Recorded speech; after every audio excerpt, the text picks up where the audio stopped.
Paratmanamekam Jagadbijamadyam Niriham Nirakaram Omkarvedyam Yato Jayate Palyate Yena Vishvam Tamisham Bhaje Liyate Yatra Vishvam. Hari Om Tat Sat. Hari Om Tat Sat. Hari Om Tat Sat.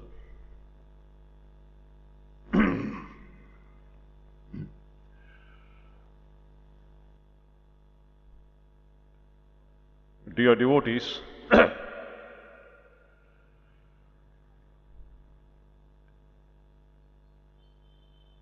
it is such a wonderful sight today to see so many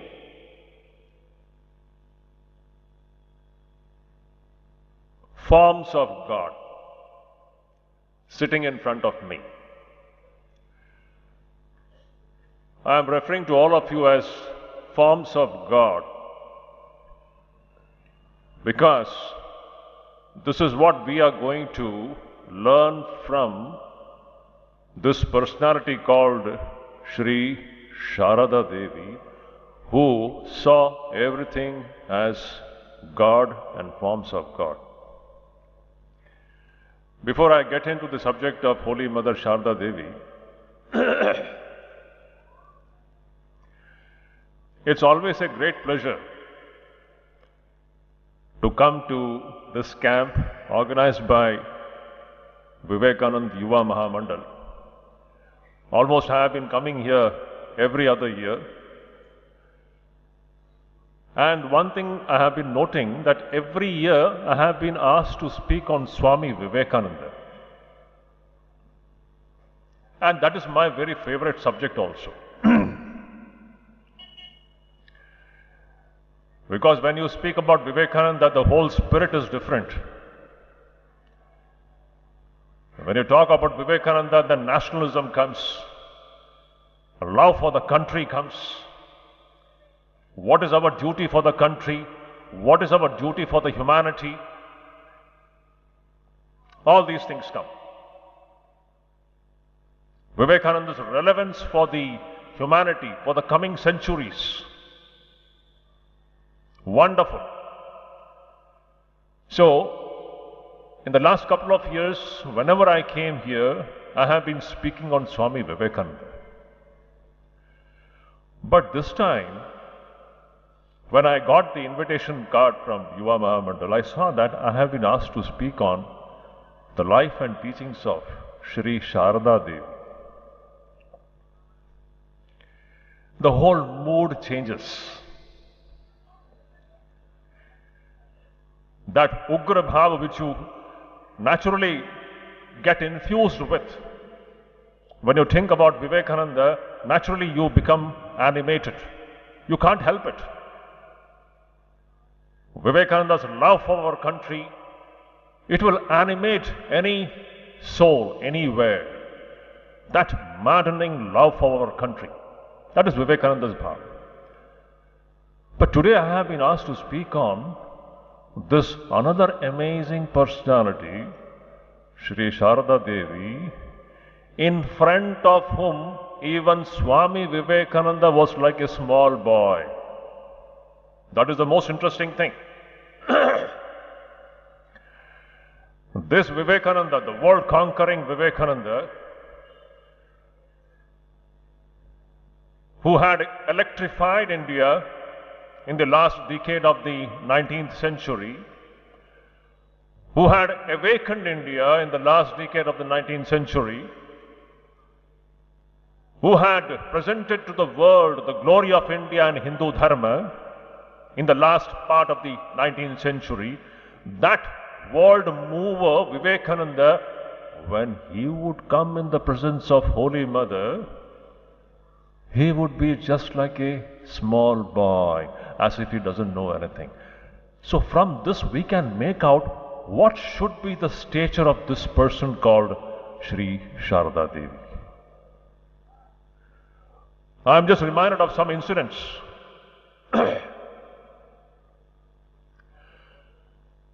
When Swamiji came back from America in 1897, for the first time he was going to visit Sri Sarada Devi. From Belur Mutt, he is going by boat to Bagh Bazaar, where Ma lived. And on the way, when he was in the boat, he was repeatedly taking Ganga water and sprinkling that water on himself. Repeatedly. The brahmachari who was accompanying Vivekananda, he was surprised. He had never seen Vivekananda so nervous. Can anyone imagine Vivekananda nervous? It's a question. The lion, a person who was like a lion, he becoming nervous for what? But that is what exactly what Vivekananda was displaying at that time. Sitting in the boat, he was repeatedly taking Ganga water and sprinkling on himself, and very nervous. Because he was going to meet Sri Sarada Devi. Somewhere inside him, Vivekananda later on mentions about it. Swamiji had a feeling that, you see, I went to the West and I mixed with all kinds of people. Somewhere he was feeling that I am not pure enough to stand in the presence of Sri Sarada Devi. Can you imagine Vivekananda thinking in this way, who himself is the very form of purity, but somewhere Vivekananda felt that I have mixed with so many people all over the world for the last so many years. He was feeling that I am not pure enough to stand in the presence of this person called Sarada Devi, who is Pavitrata Swarupini, who is the very meaning of what purity means. And then Vivekananda goes there, and I'm just repeating that incident. This world-conquering Vivekananda goes and he makes Sashtanga pranams to Ma Sarada. Ma is sitting on the cot with her sari completely covering her face. One interesting thing, you know, Vivekananda had never seen Ma's face. It was very surprising. This Sri Ramakrishna's foremost disciple had never seen Sri Ma's face. What a wonderful thing it is. Swami Vivekananda, after making Sashtanga Pranam, Ma is sitting on the cart with her face completely covered with the sari. Vivekananda was sitting down just like a small boy. And Ma is extremely happy. She is delighted. And she is expressing her joy. She is saying that my Naren has come back. My Naren has come back. Thakur's Naren has come back. Naren has come back after conquering the world. She was praising Naren to the skies. She was telling, what a wonderful thing, Naren, you have done. Only you could have done this. Only you could have done this. Naren was listening to all these things just like a small boy, not uttering a single word, not daring to interrupt. Then, after mother stopped, Naren said, Ma, you're saying that all these things I did? Do I not know who did all these things? It was all you and you, your power. By your one wish, thousands of Vivekanandas will be created in one moment. By your mere wish, thousands of Vivekanandas will be created in a moment. This was the way Vivekananda used to look upon Sri Ma, about whom we are going to talk today. Now I am just trying to connect these two things. See, we have seen the glorious form of Swami Vivekananda, but how this glorious man, such a gigantic personality, how he looked upon Sri Ma, in front of whom he was just like a small baby or a small boy. Now that is the stature of Sri Ma, about whom now we have to speak. What can we speak? It's very difficult to speak about Sri Ma. It is easy to talk about Swami Vivekananda. That's not a very big thing. We can talk about him.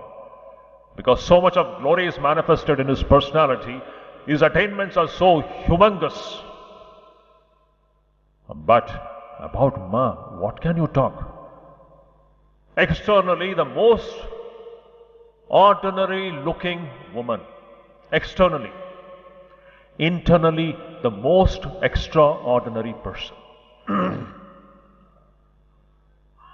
Once again, I repeat this point. Externally, the most ordinary looking woman. A woman who is busy sweeping the floors, a woman who is busy cooking in the kitchen, a woman who is busy washing utensils, a woman who is busy washing clothes, a woman who is busy feeding her children. Outwardly seeing, she is just like any of our ladies, our mothers and sisters whom we find in our houses. You cannot differentiate her from the so-called the common ladies. She is so common, extraordinarily common, outwardly. But inwardly, what she is, we could not have understood who she is unless we had got the hint from three sources. I always say there are 3-4 sources from where we understand who this amazing personality called Sri Sarada Devi was. If we had not got information from them, no one could have understood what she actually was. The first source is Sri Ramakrishna. Sri Ramakrishna had given hints many times who she is. She is Sharada, she is Saraswati, she has come to give knowledge to the entire world. Don't go by her outside looks. She is the very form of Kali. Swami Vivekananda. At several places he gives this hint. She is the living Durga. In one place, very interesting thing he says that you see, outwardly she has got the form of Saraswati who is so pleasing, but actually internally she is Bagala, the terrific form of Bagala. Swami Vivekananda stated. Outwardly this mass form is so beautiful. Now actually this takes us to a very profound dimension of this existence. She is Parashakti, she is that Mahamaya. Brahman's own Maya, Brahman's own Shakti, from where this entire creation proceeds. Srishti, Sthiti and Pralaya, everything happens in and through this Shakti. She is the very embodiment of that. So, unless we got hints from Sri Ramakrishna and Swami Vivekananda, we could not have understood. Even the so-called direct disciples could not have understood who this amazing person called Sri Sarada Devi is or was. It is only because of them that we come to know who she was. So to talk about this person is very difficult. What can you talk? It is the most difficult subject to talk about. Why did this personality come between us? Yes, this question we have to ask. What is her relevance today in the modern times? What is the relevance of Sri Sarada Devi in the modern times? In 2025, if we ask this question, what is her relevance? What is her place in between you and me? In our midst, what is her place? What can we learn from her? Today we are living in the most modern times. We all know how the entire world is progressing. We are moving ahead in a breakneck speed. Technological developments, mind-boggling scientific advancements happening all over the world, technology revolutionizing the human society, and all these developments which are taking place in the world. In the midst of that, what is the place of this amazing personality called Sri Sarada Devi? Let me just read one sentence from Swami Vivekananda again. Swamiji says, see, we are living in, I will just first read this statement from Swami Vivekananda, and then I'll come to explain what actually we have to learn from Sarada Devi. Swamiji says, Swamiji is talking about the modern, present day women, our sisters and mothers. We are all becoming very modern, is it not? The world is becoming modern, the society is turning modern. This modern times, in which direction is it going? Swamiji says, any attempt to modernize the woman of India, if it takes our women away from that ideal of Sita, that is going to be a failure. Once again, I read this sentence.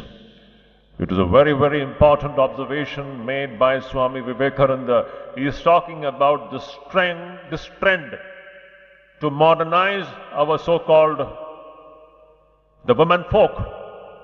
And Swamiji is saying that any attempt to modernize the women of India, if it takes our women away from that ideal of Sita, that is going to be a failure. It won't succeed. Any attempt to modernize our women folk outside of the ideal of that great ideal of Sita, he's talking about Sita, Bhagwan's Ram's Sita, the very embodiment of purity. If you try to take away our women folk from this ideal, this whole venture is going to be a debacle, it is going to be a failure. The women of India must grow and develop in the footprints of Sita. That is the only way. Swamiji says this is the only way. Our women folk, women of India, have to hold the Sita ideal in front of us. This is the only way if we have to go in the right direction. Then he says, without Shakti, there is no regeneration for the world. Without Shakti, there is no regeneration for the world. And Mother means Sarada Devi, has been born to once again revive that wonderful Shakti. And making her the nucleus, once more will Gargis and Maitreys be born in this world. These two statements of Swami Vivekananda, they are very significant for us to understand what is the place of Sri Sarada Devi in our life. Sri Sarada Devi is a prototype. She is an image of feminine perfection. Actually speaking, there is nothing like feminine perfection or masculine perfection. Perfection is perfection, but still, as human society is made up of two genders mainly, the men and women, we want perfect men and perfect women. And when we talk about perfection in women, there stands this amazing personality called Sri Sarada Devi, who came to show the world how to attain that perfection. What will be the image of a woman who is perfected? A perfect woman. We were just now talking about modernization. What do we mean by modernization? Or what do we see in the name of modernization? This is another big question. Modernization today, as we see in the society, I always say that it is another name for letting our senses loose. To be modern means to lead a life where our sense organs have been given full freedom to do whatever it wants. Again, I repeat this point. In the name of modernity, what we are doing is, modernism is what? If you are modern, a modern man, a modern woman means what? You have full freedom to let your sense organs go in whichever direction it wants. Is a human being becoming more and more selfish? Is a human being becoming more and more selfish? Only worried about himself or herself? Cannot feel for the other person? Here comes the picture of perfection, a perfect woman, and that is what is Sarada Devi. In this scenario of unrest and disintegration stands the beautiful, like a lotus flower, this personality of Sarada Devi stands in front of us, the very image of perfection, the very image of unselfishness, the very image of love, that love which doesn't seek anything in return, that love which only knows to give and give and give and give, nothing but to give, that love which only wants that the other person should be happy and smiling. Unless we bring these values in our day-to-day life,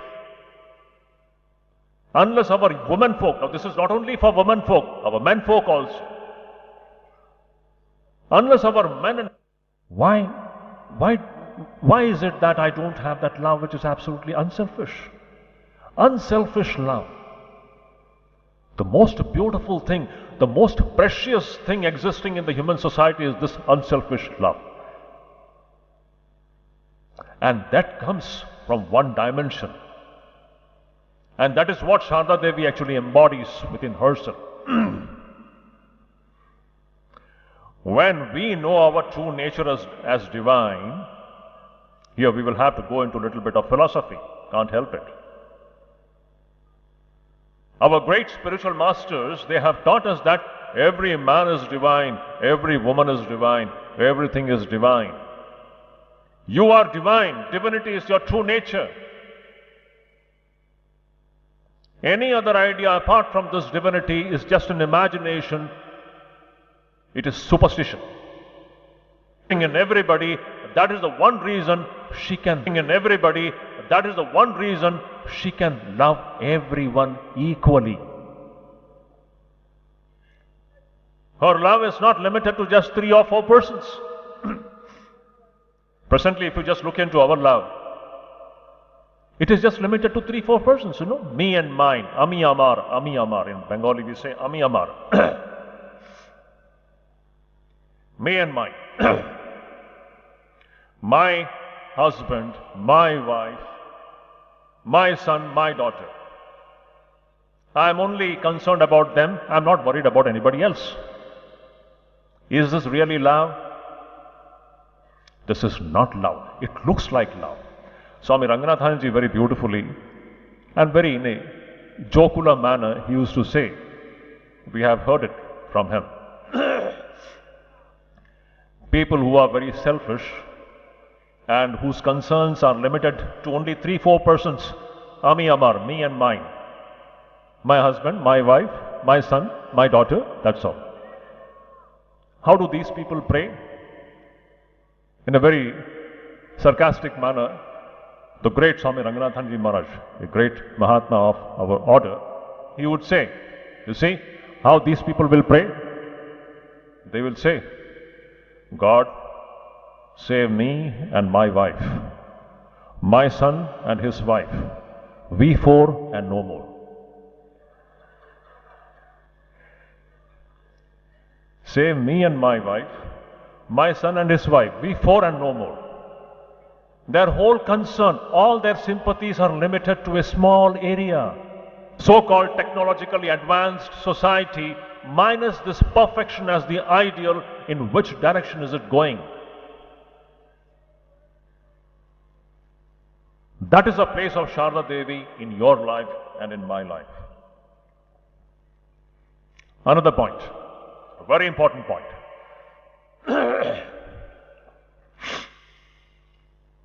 You see, it is very sad, painful to see so much of crime against our own sisters and mothers. Everywhere it's happening, not only India, all over the world. The ill treatment of our sisters and mothers, the ill treatment of the women folk. What is wrong with us? What is the way we look at women folk? Here also Sarada Devi stands as a model. Ramakrishna and Sarada Devi, both of them, they stand as a model for all of us to understand. What was Sri Ramakrishna's way of looking at women folk? He worshipped Sri Sarada Devi as Divine Mother.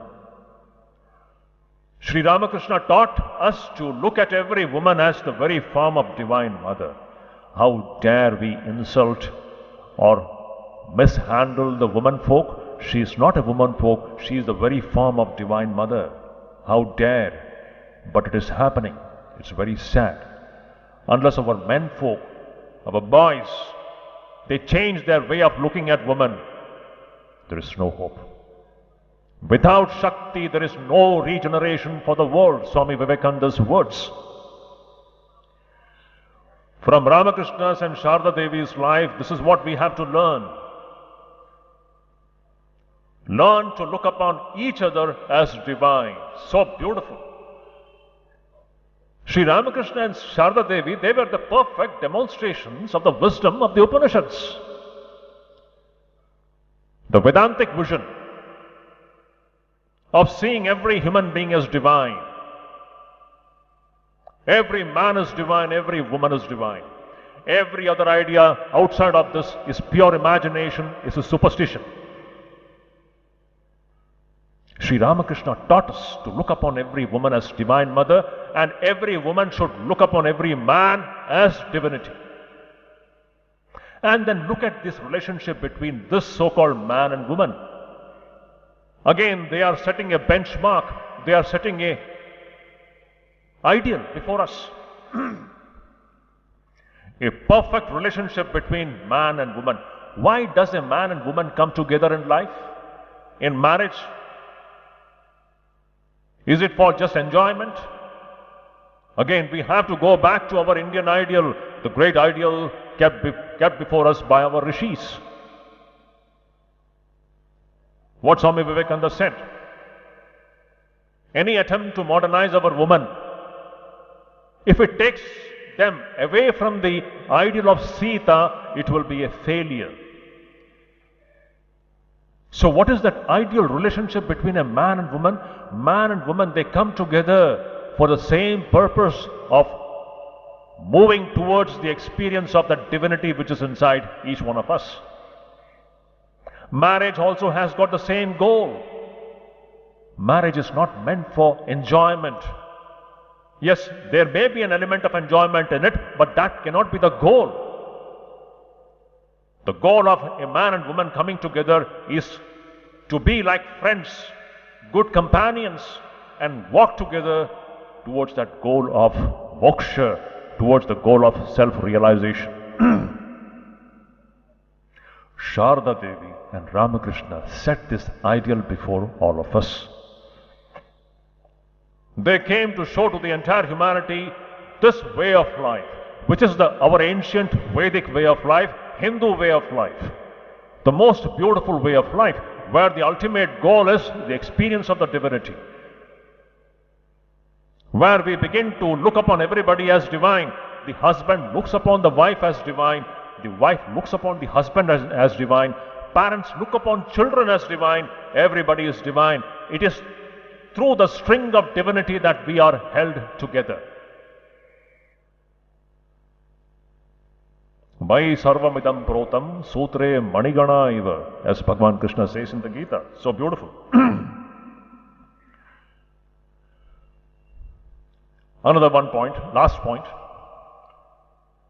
Actually, we can go on and on to think and talk about Sri Sarada Devi. We all know that Sarada Devi's two beautiful teachings, which is often talked about. One is very practical teaching, beautiful. I say that this is the ultimate philosophy of life. What Sri Krishna had taught to Arjuna, the practical application of the Vedantic vision.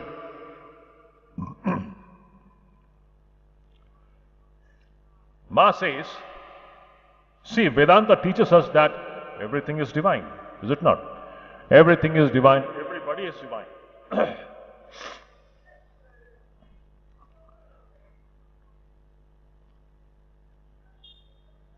Then, certain questions stand before us. Sri Ma, in one place, she had said that, how are we going to handle this very complicated situation or the complicated situations in our day-to-day social life? Sri Ma had given the most practical teaching ever, most beautiful. I say this is the application of the Vedantic vision of oneness. Vedanta teaches us oneness. It's all one Brahman, nothing else. Brahman in so many forms. This is what Vedanta teaches us. But she says, in our practical dealings, in our everyday dealing, the dealing has to be done very intelligently. See the sagacity of this amazing person. Amazing.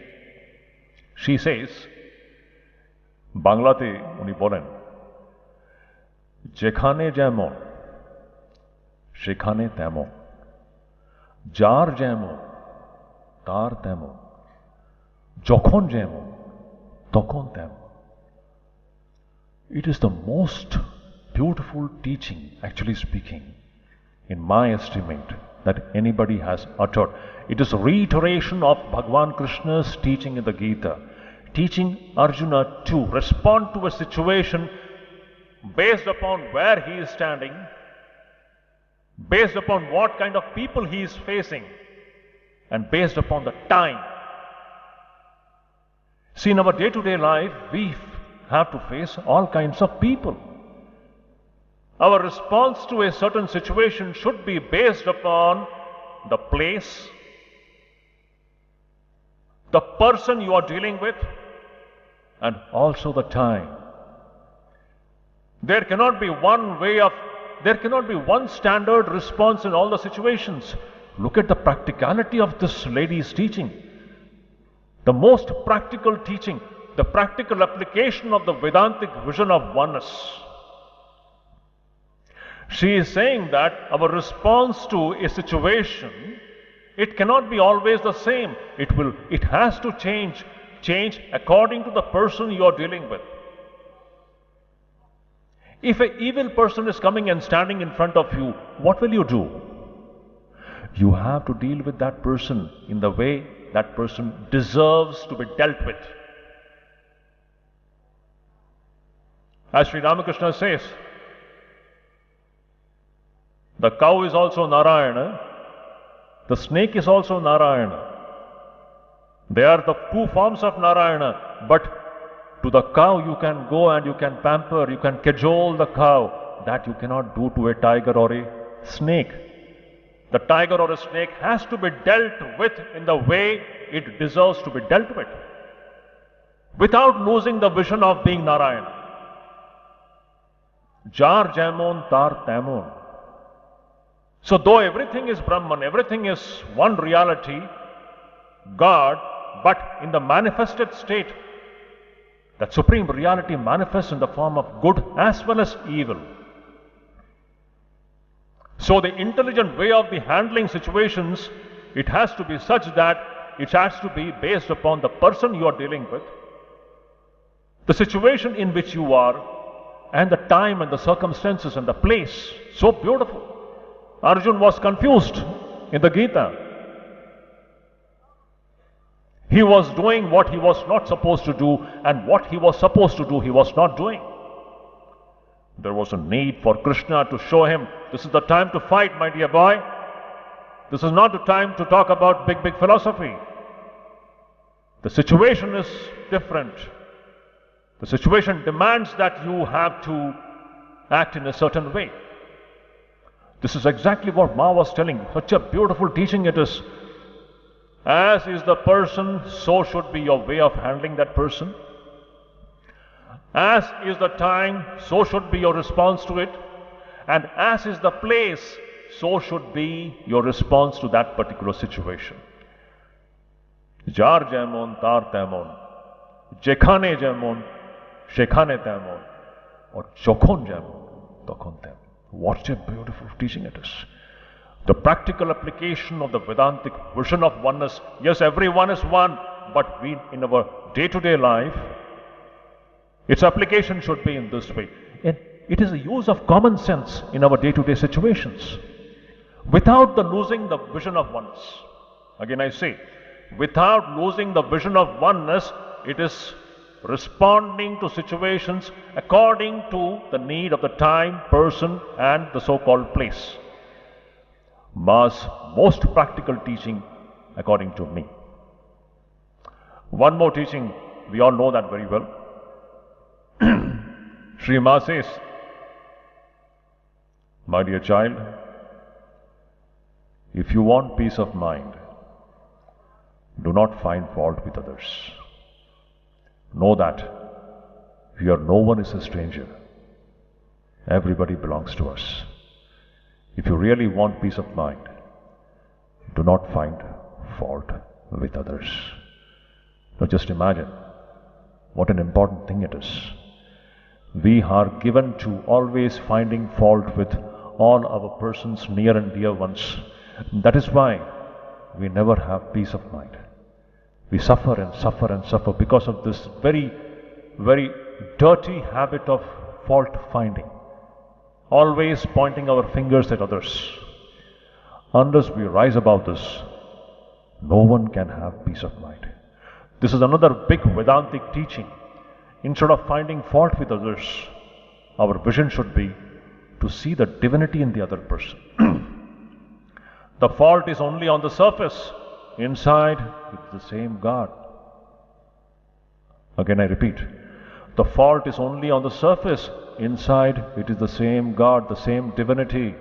When we shift our attention from the outside to the inside, the whole thing changes. In that vision, our peace of mind can never be disturbed. This is the immortal. This was the last teaching of Sri Ma in her life. So in this way, from Ma's life, these are the things to be learned. To conclude the whole thing, you see, first thing, in this modern times, we want a model of perfection, a perfected human being. And what do we mean by a perfected human being? A human being with no narrowness, no selfishness, no slavishness to the demands of the senses, a person who can love everybody equally, a person who has got the universal mother heart. And that is what Sri Sarada Devi is, the very embodiment of purity, the very embodiment form of that universal spiritual motherhood, not biological motherhood, spiritual motherhood. And we all have to strive to cultivate these qualities in our lives. And that is the immortal and eternal significance of this great personality in your life and in my life. She is just like a blossomed lotus. I just visualize she is like a blossomed lotus in the waters of this society which is in unrest. Once again, let me just repeat. She is just like a blossomed lotus on the waters of the society which is steeped in unrest and disturbances. The society will have to look at this beautiful lotus and benefit from its fragrance. The fragrance of pure love, unselfish love, that universal mother heart which alone can solve your problem and my problem. Let us pray to Divine Mother that she blesses with these wonderful qualities. Let our hearts become as pure as she was. She was Pavitrata Sarupini. Let our hearts become as pure as she was. Let we also have that universal love which she had.